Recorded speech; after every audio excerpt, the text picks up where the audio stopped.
vous salue tous dans le précieux nom du Seigneur Jésus-Christ et que la grâce de Dieu soit avec chacun d'entre vous. Nous sommes dans le mois d'octobre, le mois de quoi? Le mois de quoi? Alors que le Saint-Esprit t'aide à bâtir ta vie au nom de Jésus. Que ce mois-là, les ingrédients donnés par le Saint-Esprit te soient accessibles au nom de Jésus. Que tu rentres dans la grande catégorie des bâtisseurs. Et que Dieu fasse de toi aussi un bâtisseur de la vie des autres. Afin que tu réalises que par la sagesse de Dieu, il est possible de passer là où les hommes ont échoué. Et sa grâce repose sur toi au nom de Christ Jésus. Amen, amen, amen. Donc nous rendons grâce à Dieu pour ce mois d'octobre, le mois donc où nous avons déclaré bâtir par la sagesse divine. Et nous avons dit que depuis que nous avons commencé sur la sagesse, nous avons parlé dans Proverbe 9, verset 1, que la sagesse a bâti sa maison, elle a taillé ses 7 colonnes. Et il est important que nous comprenions cela. Dieu nous dit dans le livre des Proverbes encore que puisque la sagesse bâtit sa maison, elle a taillé ses 7 colonnes, c'est parce que la sagesse est la clé, est la chose la plus importante. Si Dieu même, il a tout fait par la sagesse. Le premier élément qui a apparu, si la vie de Christ, notre Seigneur, a été caractérisée par la sagesse, sa vie et son ministère ont été bâtis sur la sagesse. Et il nous dit à nous que s'il te manque la sagesse, car c'est la sagesse qui est l'instrument pour bâtir chaque aspect de ta vie. S'il te manque la sagesse, Dieu dit c'est la chose la plus simple. Il dit demande-la et il te donnera simplement, sans reproche. Est-ce que depuis qu'on a commencé et qu'on t'a donné le devoir sur le livre des Proverbes, est-ce que réellement tu lis chaque chapitre? Est-ce que jeune homme, tu veux avancer? Oui, tu peux avoir les diplômes. Il y a tellement de diplômés dans ce monde-là. Mais on ne les voit pas. On ne les voit pas. On ne les voit pas. Ils n'affectent personne. Mais la sagesse ne peut pas rester cachée. Là où il y a la sagesse, elle se rend visible. La sagesse manifeste donc la puissance de Dieu. Là où il y a la sagesse, quel que soit l'âge de la personne, elle fait une percée au nom de Christ Jésus. La sagesse vous propulse, vous établit et vous donne une position claire. Mon frère, ma soeur, les diplômes passent. Si les gens couraient derrière la sagesse comme ils couraient derrière les diplômes, il y a longtemps, le monde aurait changé. Mon frère, si les gouvernements se basaient sur la sagesse, les pays seraient développés à longtemps. Ils ne comprennent pas la sagesse. La sagesse, mon frère, c'est l'instrument, c'est le moyen que Dieu a donné à un être humain, à une communauté, pour bâtir sa propre vie. Et quand la sagesse est là, vous la voyez se manifester partout. La sagesse sort un prisonnier de sa prison. Regarde mon frère, la sagesse a sorti un petit bout d'homme qui a été dans un puits, mis dans un, était esclave et prisonnier. Mais la sagesse l'a propulsé comme premier ministre d'un pays où il n'était pas connu. Que cette sagesse-là te propulse au nom de Christ Jésus. Que cette sagesse-là vienne sur toi au nom de Christ Jésus. La sagesse a pris 4 jeunes gens dans un pays étranger. Et mon frère, ma soeur, les pouvoirs ont changé. Dans ce pays-là, les pouvoirs ont changé. Il y a eu plusieurs rois. Il y a eu le roi Nebuchadnezzar, il y a eu le roi Darius, il y a eu le roi Cyrus. Les pouvoirs ont changé, mais la sagesse de Daniel n'a jamais changé. Daniel est passé à travers les trois pouvoirs en gardant sa position. Et que cette sagesse te soit donnée aujourd'hui. Et que tu traverses toutes les périodes. Que ce que tu as bloqué, tu passes et au nom de Christ Jésus. Que la grâce de Dieu soit sur toi au nom de Christ Jésus. Mon frère, ma soeur, la sagesse a pris un jeune berger appelé David. Il n'a pas fait d'école de management, il n'a pas fait de sciences politiques, il n'a pas fait d'économie. Mais David était un simple berger. Quand Dieu lui a communiqué l'esprit de sagesse, mon frère, ce berger-là est devenu l'un des plus grands rois de la terre. Et son futur sera dans la Nouvelle Jérusalem.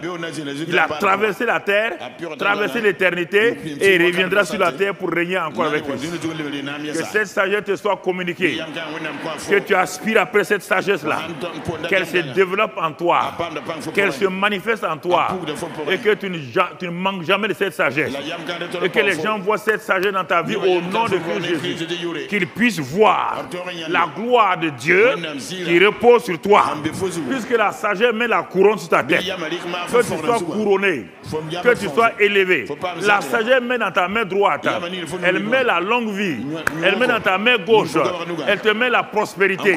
Que cette sagesse soit sur toi. Devant toi, la sagesse t'ouvre le chemin. Derrière toi, la sagesse te protège. Et c'est pourquoi, mon frère, nous sommes dans la sagesse. Nous sommes heureux dans la sagesse. La sagesse te fait faire des inventions. Jeune homme, même quand tu auras tous les diplômes, tu ne pourras pas être un inventeur. Attache-toi à la sagesse, tu seras un grand inventeur. Tu seras dans le prix Nobel. Et les gens vont te reconnaître. Et la grâce de Dieu sera sur toi. Tel est, dans ce mois d'octobre-là, ce que Dieu fera pour toi. Tes affaires vont prospérer. Le patron qui t'a bloqué là, on va le débloquer. Et tu vas passer t'asseoir. Quiconque est contre toi, par ta sagesse, sera mis de côté. Dieu t'ouvre un nouveau chemin. Un chemin de la grâce. Un chemin de l'amour. Un chemin de la victoire. Un chemin où il y a le succès. Dans le nom de Christ Jésus, j'ai proclamé et cela est accompli. Reçois cela ce matin au nom de Christ Jésus. Au nom de Christ Jésus. Alléluia. Amen. Alléluia.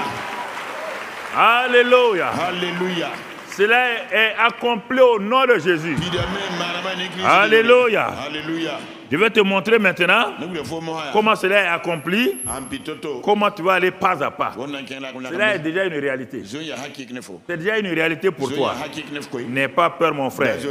N'aie pas peur, ma soeur. C'est cela qui nous permet d'avancer. Les gens ne comprennent pas. On dit, les gens ils font quoi? On ne fait rien. On n'a rien d'autre que l'esprit de sagesse. Et quand on a ça, quand on s'attache à ça, et on voit la gloire de Dieu. Et c'est pourquoi, écoute-moi, enfant de Dieu. Aujourd'hui, nous allons voir, Seigneur, enseigne-moi à bâtir ma maison. Enseigne-moi simplement. Bâtir veut dire quoi? Fonder. Bâtir veut dire quoi? Et construire. Bâtir veut dire quoi? Établir. Bâtir veut dire quoi? Remplir les chambres de biens précieux. Quand tu as fini de bâtir, on voit les biens précieux dans ta vie ou dans ta maison. Quand quelqu'un a fini de bâtir sa maison, quand tu rentres, tu vois tout. Tu vois les meubles, tu vois les chambres, tu vois tout. Et c'est ça, Dieu dit, ce mois-là, tu vas bâtir donc ta vie par la sagesse divine. Et si tu ne sais pas, c'est pourquoi ce matin, comment faire? Tu pries seulement, Seigneur, enseigne-moi à bâtir ma maison. Regardons la sagesse dans l'évangile de Luc, Luc 14, verset 28. Regardons. Par l'enseignement, la sagesse est communiquée. Paul dit à Timothée, il dit, jeune homme, par les Écritures, la sagesse est communiquée à quelqu'un. Les Écritures communiquent la sagesse à quelqu'un. Quand on interdit les gens de lire la Bible est le livre de la sagesse. On a fermé la sagesse devant ces gens-là. Comment peut-on aller de l'avant si on t'empêche d'avoir accès à la source de la sagesse? La peur bloque les gens. Mon frère, ma soeur, il est important.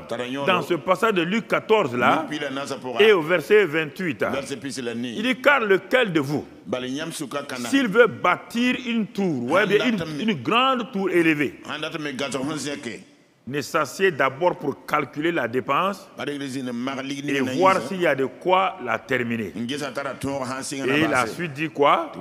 De peur qu'après avoir posé les fondements, il ne puisse l'achever. Et que tous ceux qui le verront ne se mettent à le railler. Donc nous continuons en disant, cet homme a commencé à bâtir, il n'a pu achever. Donc vous voyez la frère et sœur. Je commence, on dit, enseigne-moi à prier, à bâtir ma maison. Puisqu'on est dans le mois de la sagesse, donc c'est à travers la sagesse. On te donne l'exemple d'un homme ici qui veut construire une tour. Une tour, c'est un élément très très important. Et qui monte, qui a une hauteur très élevée et qui a un fondement profond. La Bible dit que cet homme-là, s'il a la sagesse, la première chose qu'il doit faire, c'est de s'asseoir. On est en train d'aller loin. Donc j'introduis pour que tu comprennes. La sagesse, on ne se précipite pas. Il dit, il veut construire, on n'a pas dit une case ronde. On dit une tour qui va aller très haut et qui est profond. Donc on ne la construit pas comme on construit une case ronde. Ça, c'est ta vie comme cela. Ta vie a une profondeur, elle a une hauteur, elle a une largeur, elle a une longueur. Dans chaque aspect de ta vie, tu trouves ces 4 dimensions-là. Alors, mais Dieu te dit, mon enfant, ta vie là est très importante. C'est une sorte de tour que tu es en train de bâtir. Ça, c'est le premier élément pour montrer. Avant, je vais prendre les choses simples comme les maisons ordinaires. Et nous avons vu que la sagesse, c'est la science de la réflexion. Donc, dans ce passage-là, on dit que cet homme-là, et il s'est assis, il a commencé à réfléchir. Il a commencé à réfléchir. Première chose, la réflexion est le début de la manifestation de la sagesse. On a vu cela dans le livre des Proverbes plusieurs fois. Il s'est assis.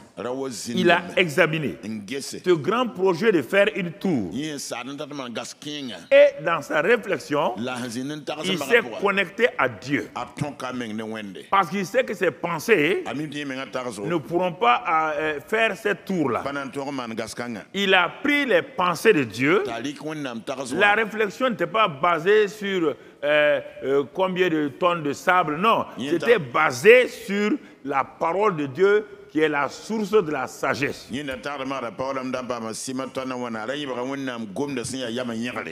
a déjà le naturel. La tour là est le naturel. Mais pour que ce naturel là soit manifesté, il faut commencer par le surnaturel de Dieu. Les gens pensent que les choses naturelles même se font par le naturel. Non. Non, mon frère. Quand tu es connecté au surnaturel de Dieu, quand tu es connecté au naturel de Dieu, les choses naturelles et scientifiques que tu fais là, c'est ça qui t'élève. Toutes ces choses que nous voyons, cette lumière-là, ça vient d'un homme qui était un simple élève, qui n'a même pas fait le CM2. Mais sa mère a pris le jeune homme et a ouvert le livre des Proverbes. L'enfant ne savait même pas lire, il s'appelle Thomas Edison. L'un des plus grands savants du monde, qui a inventé au moins 8 ou 9 choses qui ont impacté le monde. Il n'a même pas fait le CM2. C'est sa mère qui l'a sorti. L'enfant ne veut pas aller à l'école. Sa mère, qui est une simple ménagère, a ouvert le livre des Proverbes, comme je vous l'ai donné. Et chaque jour, il apprenait à son enfant à lire à travers le livre des Proverbes. L'enfant a lu d'abord. La maman dit continue de lire. Il est passé à la deuxième phase. Maintenant la compréhension. Quand il a commencé à comprendre le livre des Proverbes, quand il a vu que le livre des Proverbes rend les gens capables de faire des inventions, de faire de grandes choses, il est venu dire à sa maman, prie avec moi.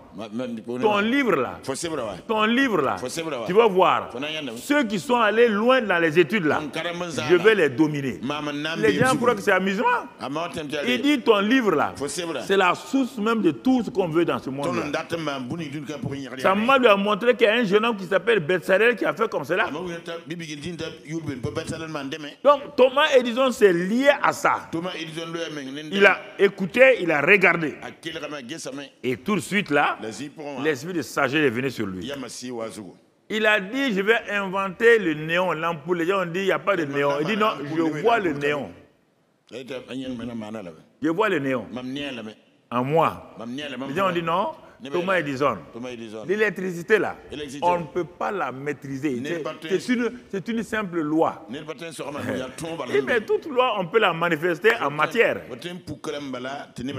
C'est là qu'il s'est assis et il a essayé une première fois, 10 fois. Les gens ont dit à Thomas Edison, laisse tomber, laisse tomber. Il dit non. Et quand il a inventé donc, le néon, et ensuite toutes les ampoules là, et d'autres grandes inventions, les gens ont dit, mais où il a eu ça? Il n'a pas fait d'université, mais il a fait l'université du Saint-Esprit. Il a fait l'université de Dieu. Sois inscrit dans cette université au nom de Christ Jésus. Et tu verras la gloire de Dieu. Les gens prennent un peu, quand Edison a grandi, il a dévié un peu dans les choses bizarres. C'est ça que les gens partent prendre. Non. Regarde son commencement. Tu ne peux pas nier le commencement de Salomon en disant que sa fin a été mauvaise.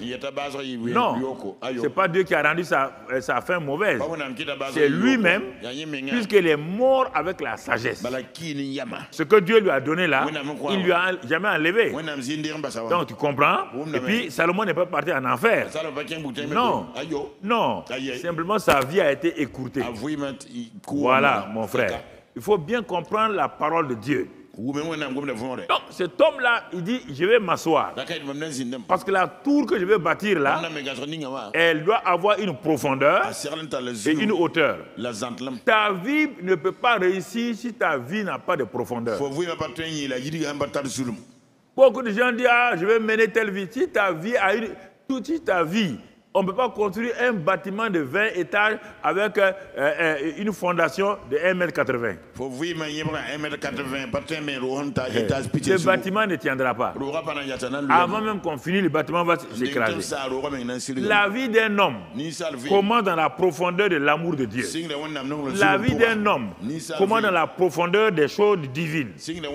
Et quand les choses divines sont bien enracinées, alors le bâtiment apparaît et le bâtiment prend de l'élévation. Et quand le bâtiment est fini, mais tu sais que ta racine est profonde. C'est pourquoi, frères et sœurs, ne vous basez pas sur les choses que la tête apprend. La tête nous fait trop de mal. C'est par la tête là qu'on a des problèmes. C'est la tête là.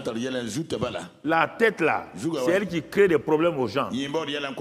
C'est elle qui, parce que si elle n'est pas contrôlée par la parole de Dieu, la tête aime prendre son indépendance. La tête dit, moi je pense comme ça. Moi je crois comme ça. Même si ce n'est pas bon, les gens disent, moi je pense comme ça. Et les voilà patatras dans des problèmes. Donc c'est pourquoi il s'est assis, il a réfléchi. Quand il a fini de réfléchir, maintenant, la réflexion va lui donner la connaissance. La connaissance c'est quoi? C'est la science appliquée. Et il a su à travers la réflexion là, combien maintenant de tonnes de ciment, comment il doit construire la tour.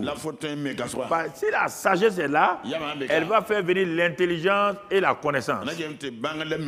Mon frère, ma soeur, et l'homme a construit sa tour et il a réussi. Mais la Bible dit, si cet homme-là avait dit, je vais construire une tour, et il fait creuser, il ne réfléchit pas, et il fait creuser tout juste un trou. Les gens disent, mais que veux-tu faire? Je vais faire une tour. Les gens vont rire de lui. Ils sauront que ce monsieur-là est un insensé. Alors mon frère, ma soeur, regarde ta vie. Bâtir sa tour. Autre chose. Bâtir sa maison. Ta maison, c'est ta vie maintenant. Dans Matthieu 7, regardons là-bas aussi. Matthieu 7, regardons là-bas. Et je vais profiter pour donner quelques idées pratiques. Matthieu 7, verset 24. C'est pourquoi quiconque entend ces paroles que je dis et les met en pratique sera semblable à un homme sage, mais lui c'est un ami prudent, un homme sage qui a bâti sa maison sur le roc. On a dit que le premier là, il veut faire la tour. Il réfléchit. Mais on ne nous a pas dit le fondement là c'est quoi. Mais ici, il est dit que le fondement là, c'est le roc séculaire, ça veut dire Jésus-Christ, la parole de Dieu. Et c'est sur ça qu'on bâtit. On bâtit sa vie, sa famille, on bâtit son travail, ses affaires, ses études sur le roc séculaire, la parole de Dieu.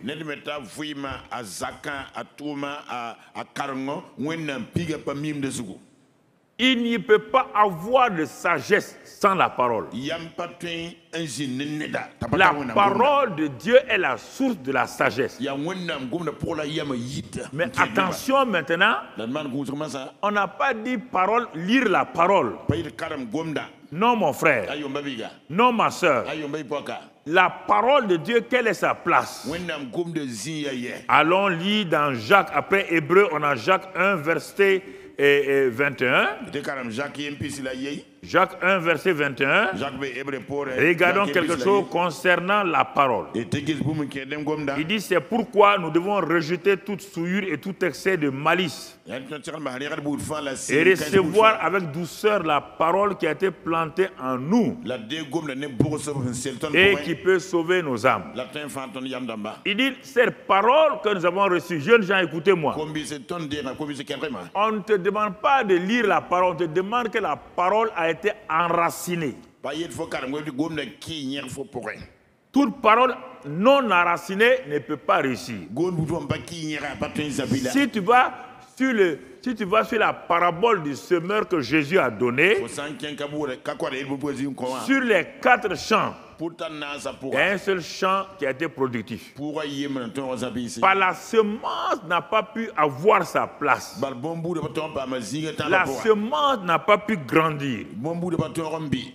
Dans un endroit, c'était une terre caillouteuse. Deuxième endroit, c'était plein d'épines. Troisième endroit, il y avait tellement de soucis. Mais le quatrième champ qui a pu récolter avec cette semence-là, c'est le champ où on a tout préparé, on a débroussaillé, on a ensemencé, on a désherbé, on a entretenu, on a bêché, on a veillé sur les oiseaux et la récolte est venue. C'est de ça qu'on parle ici. Donc Jacques dit, la parole qui a été enracinée avec douceur en vous. Il dit, cette parole-là, il faut la recevoir, il faut la garder, il faut la protéger. Parce que Satan ne rôde pas autour de vous pour rien, il veut enlever la semence. Satan ne s'intéresse pas à vous, individus comme cela. Il sait que si vous gardez la parole, si vous gardez la semence, il ne pourra rien vous faire. La protection par des gris-gris ne protège pas quelqu'un contre les sorciers ou autres là. Ah, pourquoi ils ne tournent pas vers toi? Pourquoi les magiciens là ne viennent pas vers toi? Pourquoi les sorciers ne viennent pas vers toi? Ils savent qui est en toi. Ils voient qui est en toi. C'est pourquoi ils ont peur. Ils ont peur. C'est ça, mon frère, ma soeur. Je n'ai pas besoin de me protéger. Je suis déjà protégé. Je suis déjà protégé. Car celui qui est en moi est plus quoi que celui qui est haut. Le magicien est où? Le sorcier est où? Mes ennemis sont où? Mais celui qui me protège est où? Christ en moi, l'espérance de la gloire.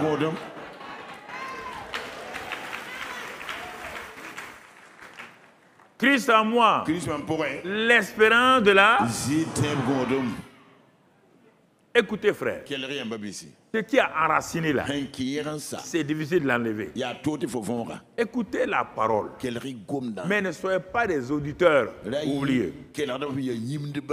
Donc, tu vois, on revient à ce que Jacques a dit. Il dit maintenant, quand vous avez reçu la parole, il te dit au verset 22, c'est pourquoi bâtir sa vie dans le mois d'octobre là est très important. Mettez en pratique la parole.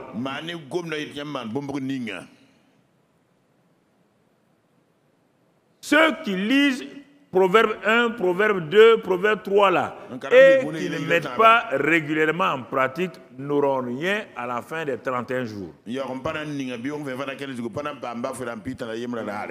Mettez en pratique la parole. Et ne vous bornez pas à l'écouter, à l'étudier, simplement à la méditer. Et en vous asseyant, en vous trompant vous-même par de faux raisonnements. J'ai obéi au devoir, j'ai pratiqué le devoir. J'ai fait le devoir. Non. Chaque fois que tu as lu un chapitre, dans chaque chapitre, il y a au moins 5 choses que la parole te propose de faire dans ta vie. Tu peux me dire le contraire, je l'ai lu avant toi il y a au moins 30 ans. Et c'est sa pratique là qui m'a amené là où je suis. Même dans mon travail professionnel, quand j'étais directeur, quand il y avait des problèmes, quand il y avait la fraude, quand j'étais à Faso-Fani, il y avait la fraude. Les gens importaient des tissus et l'usine Faso-Fani était bloquée. Voltaire était bloqué. À l'époque, j'ai demandé à la douane, ils me disent qu'ils ne peuvent rien faire. J'ai prié, j'ai dit à Dieu, montre-moi le chemin de la fraude. Et j'étais assis. Le Seigneur m'a dit, j'ai un travailleur, peut-être il m'écoute maintenant, il est à Koudou. Je l'ai appelé, c'est un gars qui est vraiment dynamique et tout. Il dit, bon, on ne veut pas nous aider. Regardez, on a des stocks et des stocks. Une usine qui a des stocks, ça ne sort pas.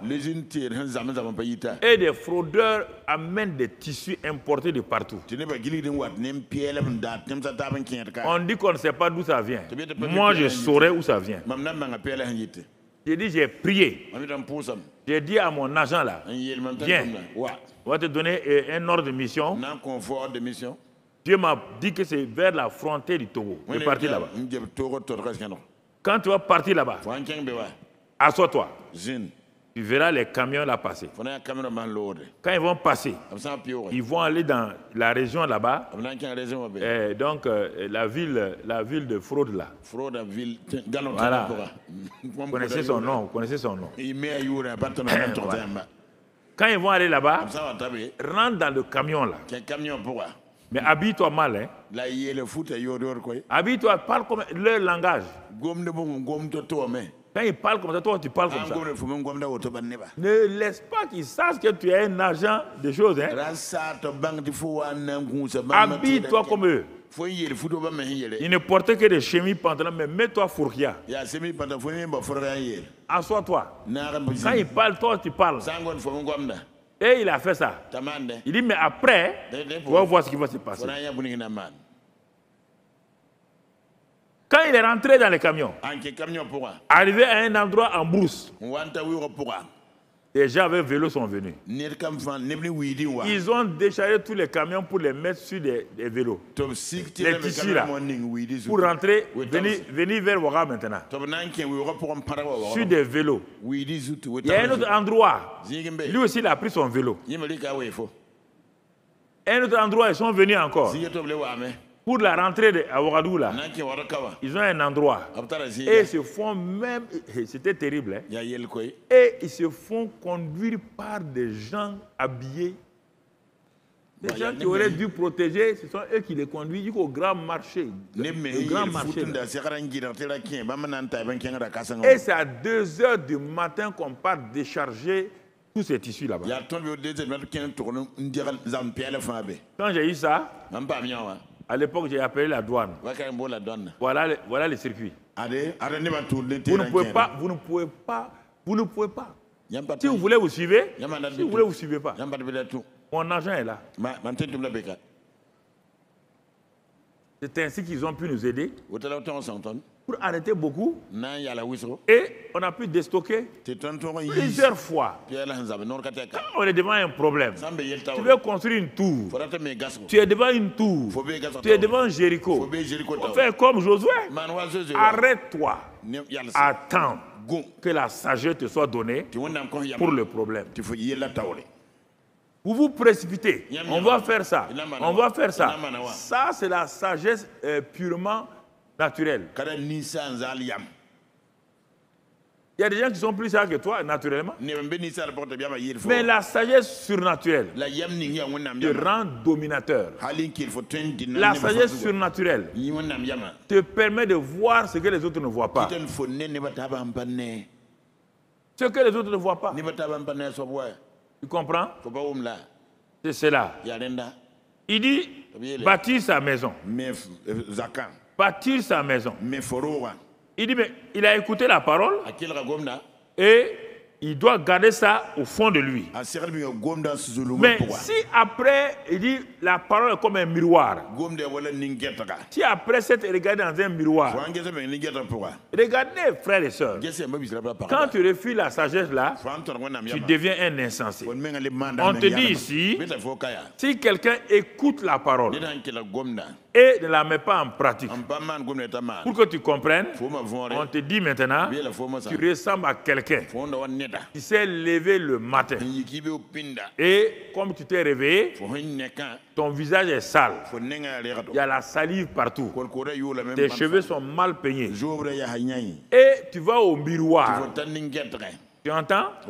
Tu vas au miroir. Tu regardes le miroir. Le miroir de ta salle de bain. Et en dessous de ce miroir-là, il y a un robinet. Écoute-moi. Il y a un robinet. Et Et quand tu regardes le miroir là, tu vois la salive, tu vois des déchets dans tes yeux, tu vois que tu es mal peigné. Mais ta main droite est là sur le robinet. Mais toi, tu as regardé le miroir. Tu dis, ah, miroir, tu as raison. Mon visage est sale. Le miroir dit maintenant, si ton visage est sale, pratique. En faisant quoi? Ta main qui est posée sur le robinet là, ouvre le robinet, enlève l'eau et nettoie. Mais toi tu dis non, que tu ne crois pas que toi tu es sale, que tu ne crois pas que tu es sale. Tu t'en vas, tu mets tes habits et tu vas au bureau. Quand tu vas au bureau, ta secrétaire, tes collègues vont dire, hey, monsieur, vous n'êtes pas regardé au miroir? Oui, je me suis regardé au miroir. J'ai admiré mon miroir. J'ai nettoyé mon miroir. Il dit non, non, non, on te dit c'est pas ça. Ce n'est pas nettoyer ton miroir. Ce n'est pas regarder ton miroir. Mais qu'est-ce que le miroir t'a dit? Le miroir m'a rien dit. Le miroir ne t'a rien dit. Il dit le miroir parle. Chacun d'entre nous ici, le miroir nous a parlé ce matin. Si le miroir ne t'a pas parlé, c'est que tu es un homme insensé, tu es une femme insensée. Parce que là, regardez madame, vous êtes sale, vous avez de la salive, vos cheveux sont non peignés, les gens vont s'éloigner de toi. C'est ça qu'on te dit ici. Si tu lis les 31 chapitres du miroir de Dieu, si tu lis les 31 chapitres là, que je t'ai donné comme un devoir, si tu les lis chaque jour, tu fermes ça et tu pars, tu fais ta volonté, tu es un insensé comme cette femme-là. C'est pourquoi les gens périssent. Les gens ont des problèmes en ville là. C'est à cause de ça. Ils ne croient pas. Ils ne croient pas. Mon frère, dans ce passage de Jacques là, il dit, mais celui qui aura plongé les regards dans la loi parfaite, la loi de la liberté, et qui aura persévéré, il a plongé son regard. Il a bien regardé le miroir. Et le miroir lui a révélé ce qu'il y a. Maintenant, il va persévérer. En faisant quoi? En ouvrant le robinet, en enlevant l'eau et en nettoyant. Et se mettant à l'œuvre. Il se met à l'œuvre en nettoyant son visage et à se peigner. Quand donc se maquiller une femme, quand elle va quitter le miroir là, elle est une femme heureuse. Quand elle va en ville, ses collègues disent, ah, tu es belle, hein? Tu es belle aujourd'hui. C'est ça qu'on te dit ici. Si tu ne pratiques pas la parole, la source de la sagesse, mon frère, ma soeur, c'est un problème qui va se poser à toi. C'est un problème qui va se poser à toi. Si nous prenons le cas de la famille d'un couple, regardons un exemple. On a vu cela le mercredi passé, je crois. Il est écrit, on a vu cela dans Éphésiens, on va pas le lire encore, que la sagesse d'un homme pour avoir une famille heureuse, mon frère, c'est d'aimer sa femme. On n'a pas dit sentimentaliser sa femme. On ne parle pas de sentiments. D'aimer sa femme comme Christ a aimé l'Église. Aimer sa femme comme Christ a aimé l'Église. Un amour sacrificiel. Christ n'a pas aimé l'Église en disant, oh, l'Église vous dit non. Il s'est sacrifié pour elle. Il s'est livré comme un agneau. Il a pris nos péchés, il a pris nos maladies, il a pris nos souffrances, il a prouvé son amour en se livrant lui-même. Et il dit, c'est ainsi qu'un homme doit aimer sa femme. Maintenant, il se tourne vers les femmes. Il dit aux femmes, de même que ton mari doit t'aimer, comme moi j'ai aimé l'Église, toi ta part, pour que ton foyer soit heureux. Voilà ta part. Toi tu dois te soumettre à ton mari comme à Christ. Vous voyez bien les deux.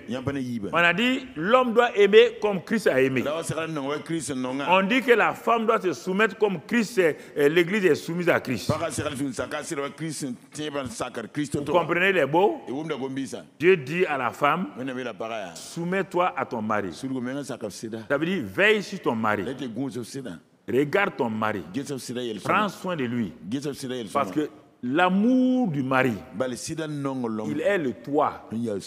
Il protège sa famille. Mais la femme, c'est elle qui fait animer toute la maison. Il dit la femme vertueuse permet à ce que son mari soit connu au dehors. La femme vertueuse, ses enfants se lèvent et son mari se lève. Tous l'applaudissent en disant que c'est une femme extraordinaire. Mes frères et sœurs, quand on dit que la femme doit se soumettre, ça veut dire veiller, ça veut dire pratiquer les choses et pour que la famille soit heureuse. Si tu veux ça, tu lis Proverbe 31, là tu vas trouver tout là-dedans. Mais il y a des femmes qui ont mal compris ça. Par exemple, veiller sur son mari et ils surveillent leur mari. Veiller sur son mari et surveiller son mari, c'est différent.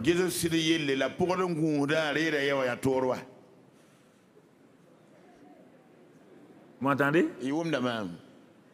Veiller sur son mari, surveiller son mari, surveiller son téléphone, à qui il téléphone, surveiller partout où il rentre. Ça, c'est pas veiller. Hey, ne surveille pas ta femme, les maris jaloux là. Il y a des maris jaloux qui sont ici.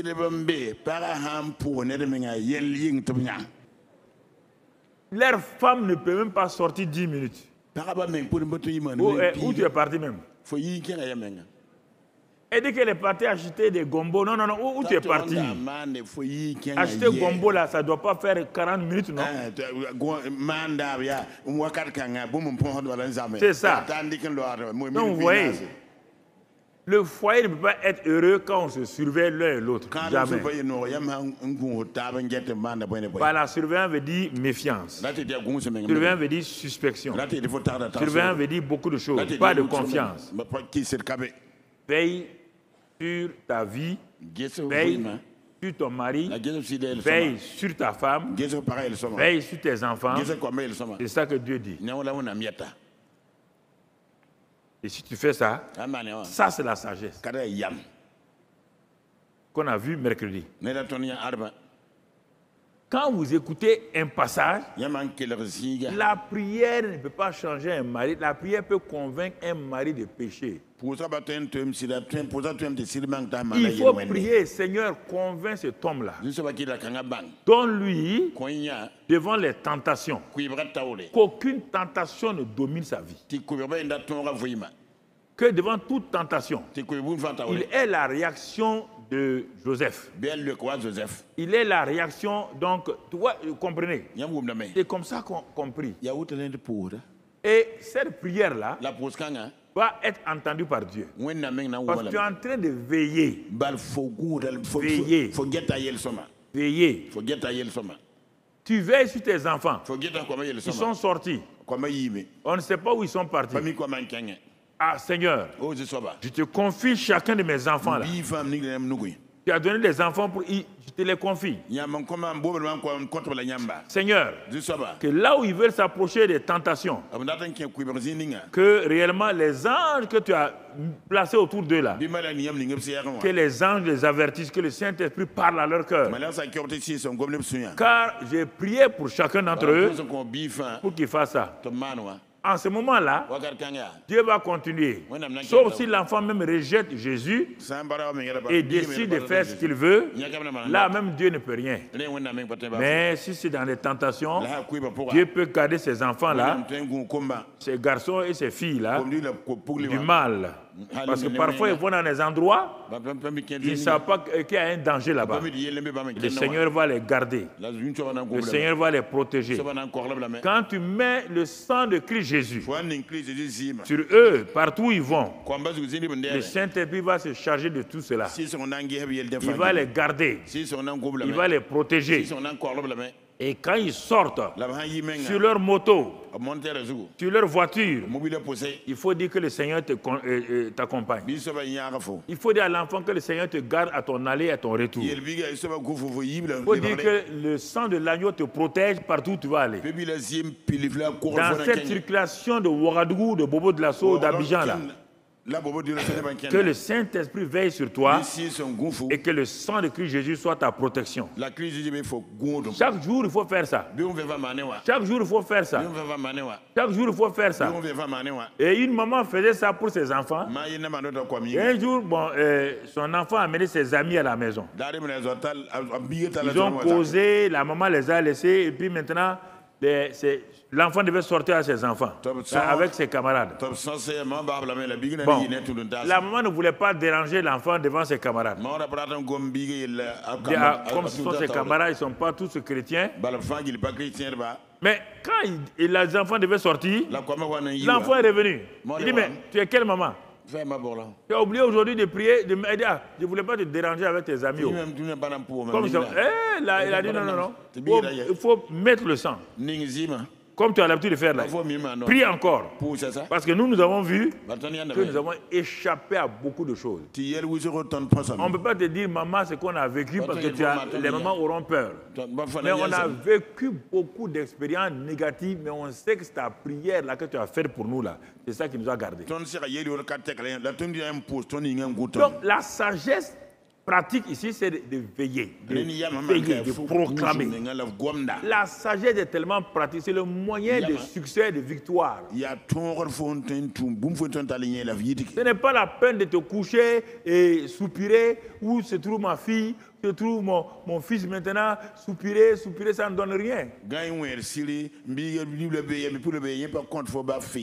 Mets-les entre les mains du Seigneur chaque fois. Confie-les au Seigneur. Un jour, ils vont venir t'asseoir te dire, maman, mais papa, tes prières là ont une importance. Telle affaire là, j'ai failli me faire prendre. Mais Dieu m'a délivré. Dieu m'a délivré. Donc c'est pourquoi celui qui bâtit sa maison est un veilleur, est une veilleuse qui va veiller sur sa maison à travers la prière, à travers les proclamations, pour que sa maison aille de l'avant. Et 1 Corinthiens 3, toujours bâtit sa maison. 1 Corinthiens 3, verset 10. Selon la grâce de Dieu qui m'a été donnée, Paul dit, j'ai posé le fondement comme un sage architecte. Et un autre bâtit dessus. Et que chacun prenne garde à la manière dont il bâtit dessus. Alors, si je veux bâtir comme ce matin on le dit, Seigneur, enseigne-moi à bâtir ma maison. Dieu me dit que la fondation de toute maison, c'est la parole, le roc séculaire. Je médite la parole, je la lis et je la mets en pratique. Donc j'ai un fondement solide. Pas en lisant, pas en méditant, en pratiquant. En pratiquant. Ce que Dieu a dit là, c'est là que je bâtis un fondement. Quand on bâtissait ce bâtiment-là, les trous qu'on a creusés là, quand tu viens voir, tu dis, hey, combien de tonnes de ciment on va mettre ici? C'est beaucoup, hein? Mais les techniciens ont dit, mais sans ça là, le bâtiment ne peut pas tenir. Donc vous voyez, n'aie pas peur de prendre du temps pour bâtir le fondement de ta vie. Mets assez de béton là-dedans. Pas du sable, du béton. Mets ces choses là-dedans. Régulièrement, regarde. Quand le fondement est bien, la construction devient facile. La construction devient facile. C'est pourquoi il est écrit ici. Paul dit, j'ai posé le fondement. Mais quel est ce fondement, Paul? On revient toujours au passage. Quel est ce fondement, Paul? Il dit, et un autre bâti dessus. Allons, la suite, hein, car personne ne peut poser un autre fondement que celui qui a été posé, savoir Jésus-Christ. Le roc séculaire. Ce qu'on a vu dans Matthieu 7. Bâti sur le rocher. Jésus est le rocher. On doit bâtir sur lui. Quand on pose un fondement, le fondement Jésus-Christ, on est sûr, vérifie ta vie. Est-ce que tu as accepté Jésus-Christ réellement? Est-ce que tu as cru en lui? Est-ce que tu l'as accepté? Est-ce que tu t'es livré à Jésus-Christ? Sinon, tout le reste est une religion. C'est une religion. Oui, j'ai entendu parler de Jésus, c'est la religion. On dit poser un fondement. Est-ce que toi, quand tu t'assois, tu peux dire, tel jour, à telle heure, j'ai accepté Jésus-Christ comme l'agneau de Dieu qui ôte mes péchés. Je l'ai accepté dans mon cœur et je l'ai confessé comme Seigneur, comme celui qui est mort et qui est ressuscité, qui m'a justifié. Et j'ai dit maintenant, Seigneur, viens habiter dans mon cœur. Et à partir de ce moment-là, il y a un fondement. Mais si c'est parce que tu es né dans une famille chrétienne et tu penses que tu es chrétien, on devient chrétien. On ne naît pas chrétien. On est comme un homme neutre. Une fille neutre, un garçon neutre.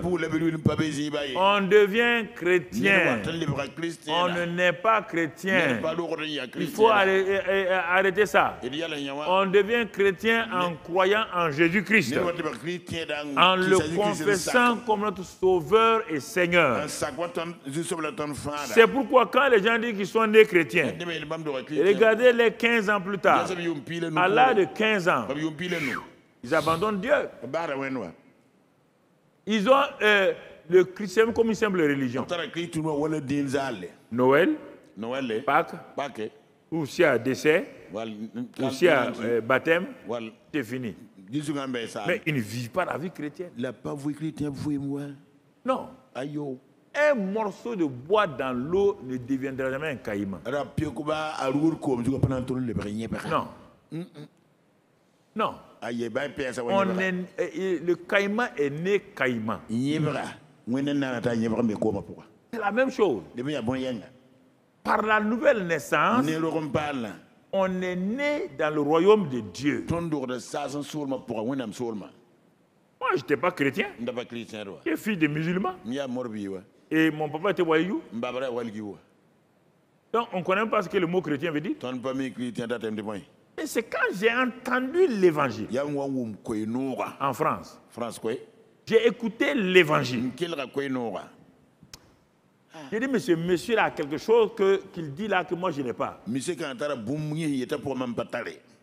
Mon cœur était convaincu. Quand il a dit qui veut recevoir Jésus comme Sauveur et Seigneur, ce n'est pas quelqu'un qui m'a poussé. Je me suis levé de ma place. Je suis venu devant. Et il m'a fait confesser Jésus-Christ comme Sauveur et Seigneur. Parce qu'il avait prêché Jésus. Si c'est un autre fondement, ça n'ira pas. Donc quand on finit avec le fondement, on va commencer la construction. C'est ce qu'on dit bâtir. Et nous avons dit que bâtir, c'est fonder, c'est construire, c'est élever et c'est remplir. Donc, on va quitter fondement. On va arriver à la construction. Maintenant, on a posé le bon fondement, le roc séculaire. On revient dans 1 Corinthiens 3. 1 Corinthiens 3, et vous nous donnez la suite, s'il vous plaît. 1 Corinthiens 3, bon, savoir Jésus-Christ, verset 12. Verset 12. Or, si quelqu'un bâtit sur ce fondement, vous voyez maintenant, le fondement est là. On dit si quelqu'un bâtit, ça c'est la construction. Regardez les briques maintenant. Les briques avec lesquelles tu bâtis ta vie, tu verras pourquoi.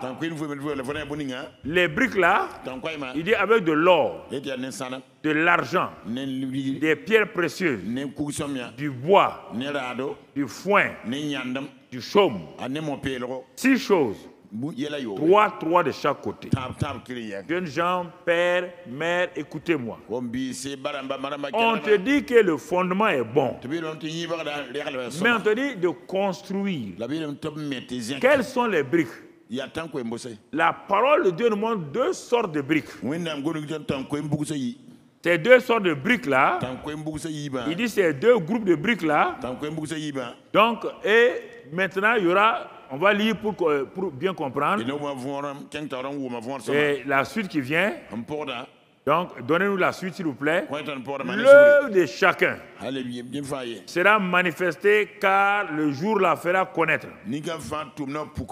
Parce qu'elle se révélera dans le feu et le feu éprouvera ce qu'est l'œuvre de chacun. Donc, écoutez-moi, frères et sœurs. Votre vie, ce que vous bâtissez là, ça sera éprouvé par le feu et le torrent. Le torrent, c'est dans Matthieu 7, on a vu. Le torrent est venu. La maison qui n'a pas eu de fondement, le torrent l'a terrassé. Ici, on dit le fondement est bon. Maintenant, la construction là, donc il faut que d'abord le fondement soit bon, basé sur le roc, mais ce n'est pas fini. La construction, le feu peut être sur un bâtiment. Le fondement va être gardé, mais tout sera parti en fumée. Le fondement était bon, mais la construction a été mal faite. C'est de ça qu'on parle ici. C'est pourquoi ce mois-là, partir sa vie là, jeune fille, garçon, ne vous amusez pas avec ça. Parce que le feu viendra et le torrent viendra. Vous ne pouvez pas empêcher ça. Il dit le feu va éprouver si votre construction est réelle. Le feu va éprouver. Et c'est pourquoi le feu éprouve les briques. Mais le feu arrive aux briques en or, en argent, pas argent papier, argent métal, ou en pierre précieuse. Qu'est-ce que les gens constatent? On dit la maison est en feu. La maison est en feu. Et le propriétaire rit. Parce qu'il a construit avec quoi? De l'or, de l'argent, des pierres précieuses. Ça, c'est Galates 5, verset 22. Ces 3 éléments-là, c'est Galates 5, verset 22. Tu notes ça simplement. On ne va pas le lire. C'est Galates 5, verset 22. Ça veut dire le fruit de l'esprit. Il a construit avec l'amour. Il a construit avec quoi? La paix. Il a construit avec quoi? Tout ce qui est dans Galates 5, verset 22. Et qu'est-ce qu'on constate? Le feu, pour que tu comprennes, le feu est venu sur l'or. L'or rit. L'argent rit. Les pierres précieuses rient. Car le feu là est en train de valoriser leur identité. C'est le feu qui donne la valeur à l'or. Allez chez tous les bijoutiers. Il n'y a pas une bijouterie où il n'y a pas de feu. Sur l'or et les diamants, autre chose, il n'y a pas une bijouterie. Le feu ne fait rien de mal à l'or. Le feu ne fait que valoriser l'or.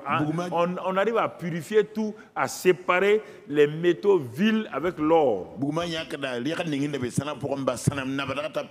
On fait fondre l'or et puis on purifie ça. On enlève les choses. Donc le feu qui vient sur quelqu'un qui est en train de bâtir avec l'or, l'argent et les pierres précieuses, le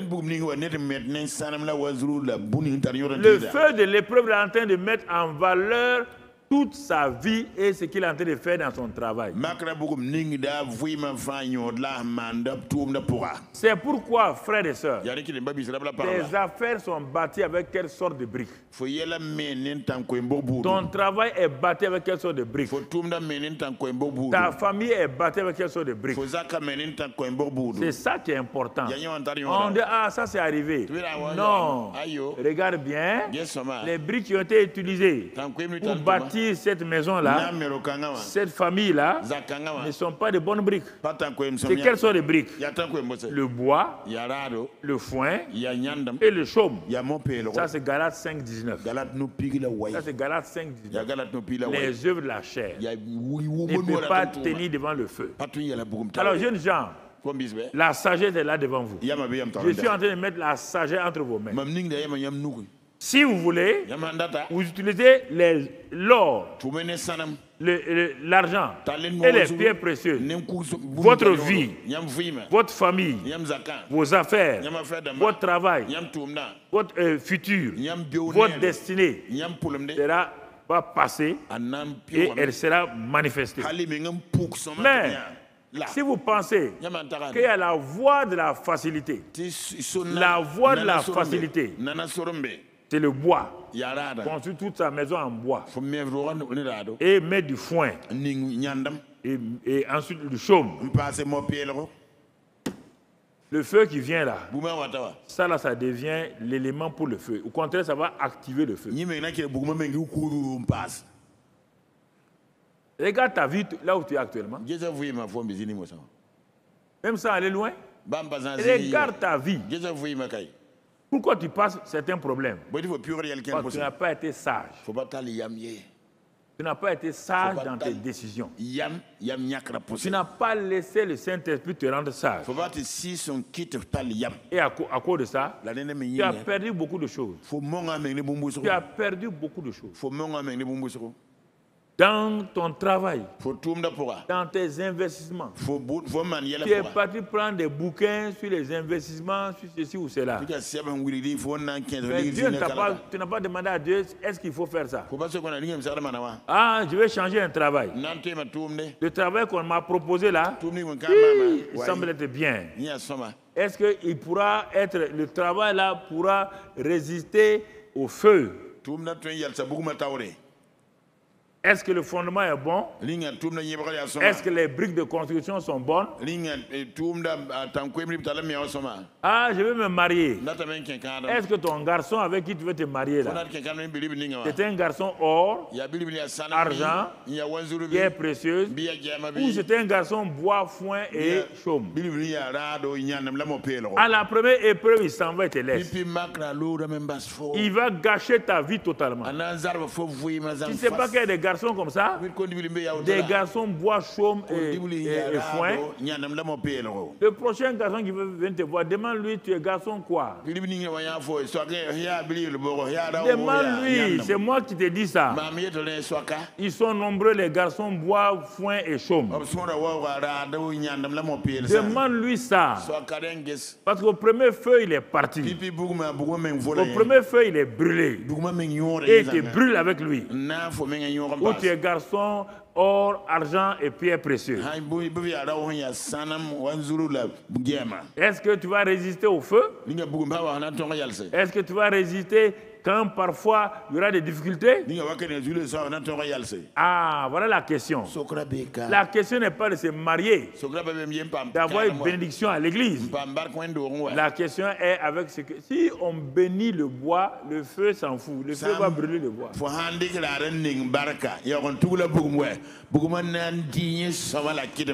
Le feu va dire, bénissez seulement. Je vais te les dévorer comme tout. Non, vous voyez, frères et sœurs, c'est ça, bâtir sa vie dans le mois d'octobre. Dieu voulant, je vais t'amener pas à pas. Il faut que parce que quand la sagesse est bien installée, tu ne peux pas regretter. Mais si elle est mal installée, tu mélanges ça, tu ne peux pas réussir. n'est pas un élément de la vieillesse. La sagesse n'a rien à voir avec les cheveux blancs. Non. J'ai commencé à avoir la sagesse quand je n'ai pas de cheveux blancs. Comprends? Voilà. C'est pourquoi j'ai traversé beaucoup de difficultés, beaucoup d'épreuves, et j'ai rien. C'est ça. La sagesse, quand elle est là, rien. Il ne faut pas avoir peur. Mais si elle n'est pas là, n'importe quel vanité va te créer problème. Jeunes gens, écoutez-moi. Hein. Écoutez-moi. J'ai été jeune comme vous. Une partie de ma vie, c'était être Joman. Mais ça ne m'a rien donné. Quand on est jeune, on pense qu'on est quelqu'un. Ah, au lycée Zenda. Je m'arrête à la porte du réfectoire. Je jouais à Hercule. Le matin au petit déjeuner. Les élèves sont nombreux derrière là. On est à l'internat. Je m'arrête là, je tiens la porte là. Personne ne peut rentrer. Pour montrer aux gens comment je suis fort. Des idées comme ça là. Je maltraitais les gens. À l'université, j'ai maltraité les gens. Ah, c'était ça. Il me manquait la sagesse. Il me manquait la sagesse. J'étais avant-centre de l'équipe handball du lycée. Quand je fonce, quand je prends la balle, le goal là, je ne cherche rien, hein, le goal là, j'envoie la balle là, puis ça passe.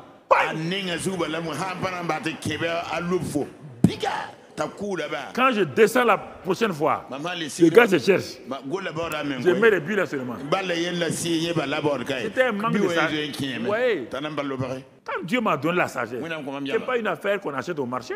Je n'avais aucun cheveu blanc. Mais ça vient de la parole. Ça vient de la parole. Comprends? Bâtir sa vie par la sagesse. Devant les problèmes, la sagesse t'ouvre la porte. Devant les épreuves, des épreuves de feu, le feu est éteint. La prison ne peut pas garder un homme sage. Rien. La sagesse, il te dit, c'est la chose la plus importante. C'est la clé des clés. Et toi, tu ne pries pas ça chaque jour, Seigneur, remplis-moi de sagesse. Remplis-moi de sagesse.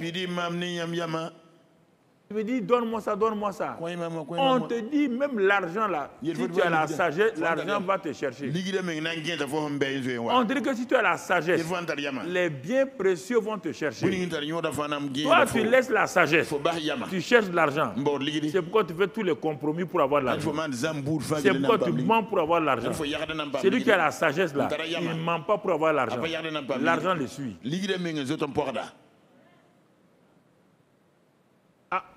Bon.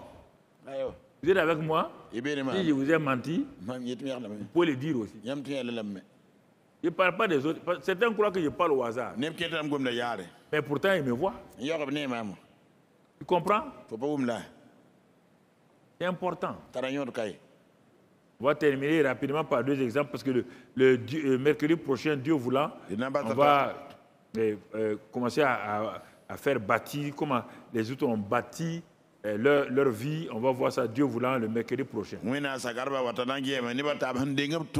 on quitte notre vie personnelle. Donc, sache que tu dois bâtir ta vie avec l'or, l'argent et donc les choses précieuses de Galates 5, 22. Et non pas avec du bois, du foin, Galates 5, 19. Regardons deux exemples rapidement. Et les grands bâtisseurs par la sagesse divine de l'Ancien Testament. Moïse était un homme élu, choisi par Dieu. C'était un homme loin de Dieu. Et même à un moment donné, il est devenu l'ami de Dieu. Mais regardez, quand on regarde la vie de Moïse, il est arrivé à un moment donné, dans Exode 18, verset 1 jusqu'au verset 27, on ne va pas lire verset 1 à 27. À un moment donné, les Israélites ont renvoyé la femme de Moïse pendant quelque temps. Mais le beau-père de Moïse s'appelle Jéthro. Il est un prêtre de Madian. Un homme qui connaissait Dieu avec sagesse et dans la pratique.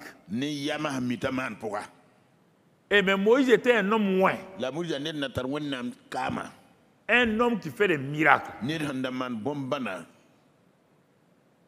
Mais c'est comme Dieu a parlé à Jéthro. Il dit, prends ta fille. Verset 1, on peut lire ça au moins. Il va prendre sa fille là pour la ramener à Moïse. Et les deux enfants de Moïse. Vous voyez bien? Parce que la femme l'avait été renvoyée. Parce qu'elle n'est pas juive.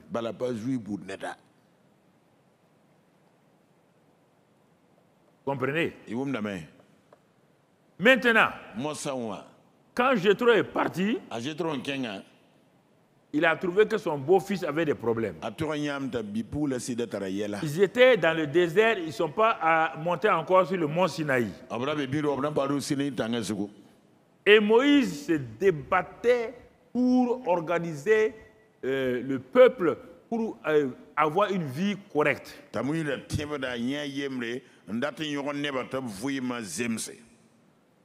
Mais il ne s'en sortait pas. Bon, il a dit, bon, Dieu m'a appelé, Dieu m'a choisi, Dieu m'a établi, Dieu m'a oint. Je dois faire le travail de Dieu. Beaucoup de gens pensent comme ça, c'est pourquoi les pasteurs sont déprimés, les prêtres sont déprimés, parce qu'ils veulent s'appuyer sur leur force. Et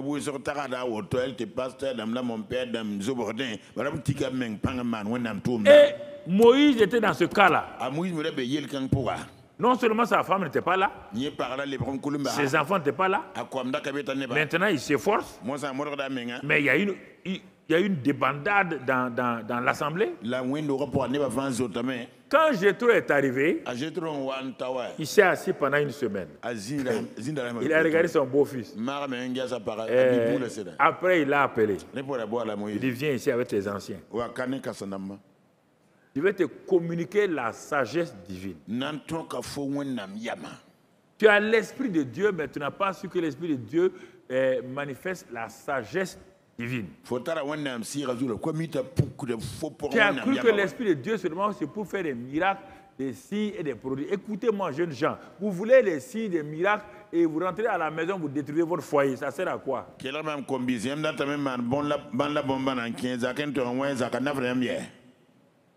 Vous voulez faire de grandes choses et votre famille est détruite. Ça vous sert à quoi? Rien. Moïse, loin de l'Éternel, on a renvoyé sa femme. Et maintenant, il n'y a plus de signes à faire. Diriger. Le grand Moïse était là. Ton beau-père Jéthro, presque analphabète, était là. Il avait la sagesse. Sagesse d'un management des hommes. Il a fait asseoir Moïse. Écoutez-moi. Il a fait asseoir Moïse. Il dit, beau-fils, je vais te dire deux choses. Si tu continues comme ça, un, tu seras épuisé, tu vas épuiser le peuple. Et vous ne pourrez pas aller là où vous devez aller. Pourquoi? Mais j'ai l'onction. Le beau-père de Moïse. Mais tu as vu ce que j'ai fait en Égypte? Il dit ce que tu as fait en Égypte là n'a rien à voir pour conduire les hommes. Conduire les hommes, il n'y a pas de miracle. Il faut une sagesse. Plein de grands pasteurs faisaient des miracles au dehors, mais leur maison était dans le chaos. Les soi-disant prophètes prophétisent. Allez-y chez eux. Ils prophétisent sur vous. Mais allez-y voir, dans leur maison, ils ne peuvent pas prophétiser. Parce qu'il leur manque l'esprit de sagesse. Quand je vous dis ça, vous ne prenez pas au sérieux. L'esprit de sagesse, on te dit c'est la plus grande chose. Il dit, mon fils, si bon, on peut lire peut-être le verset 18, Exode 18, verset 13, je crois. Verset 13, on peut peut-être lire à partir de là. Donc, le lendemain, Moïse s'assit pour juger le peuple. Et le peuple se tint devant lui depuis le matin jusqu'au soir.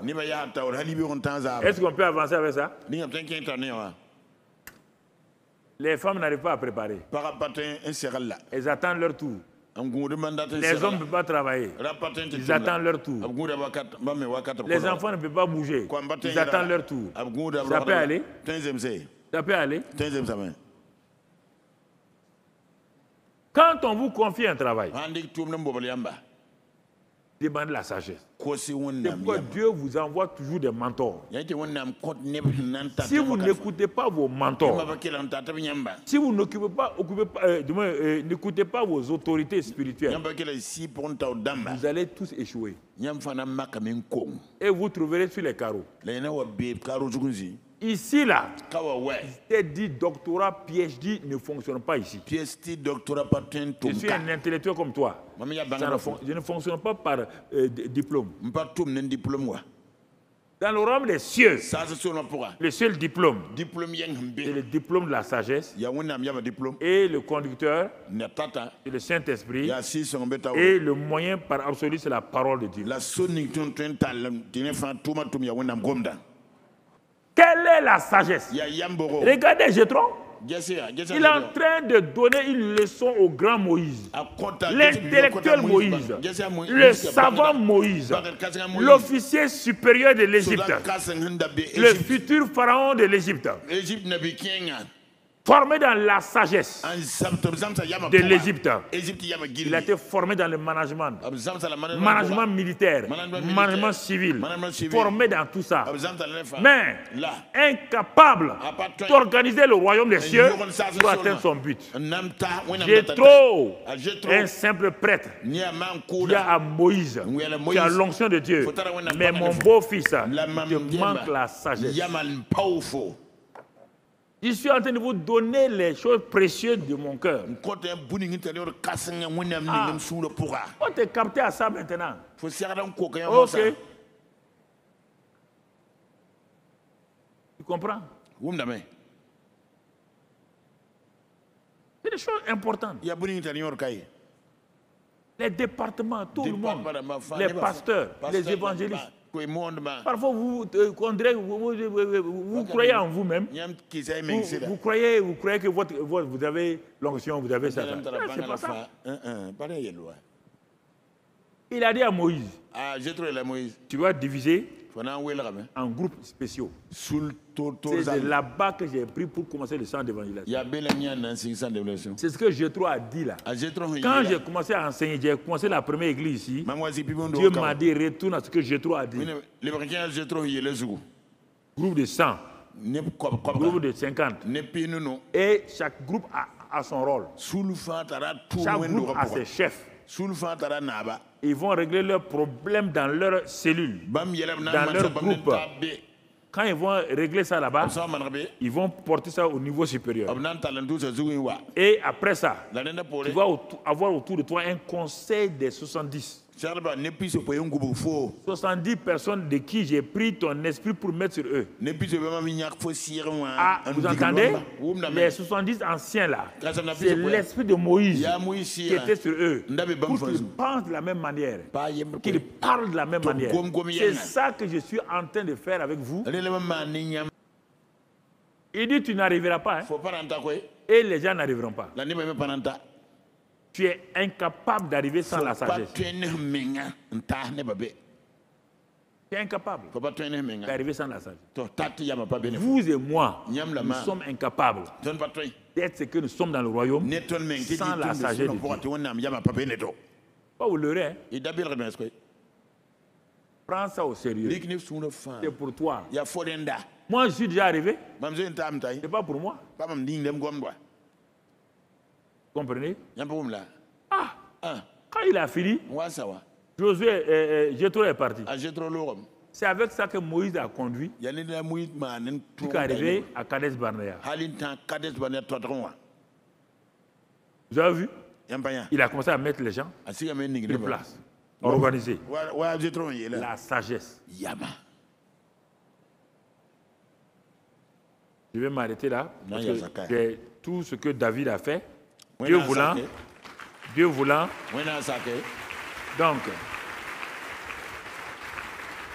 Dieu voulant, on va voir ça peut-être le mercredi.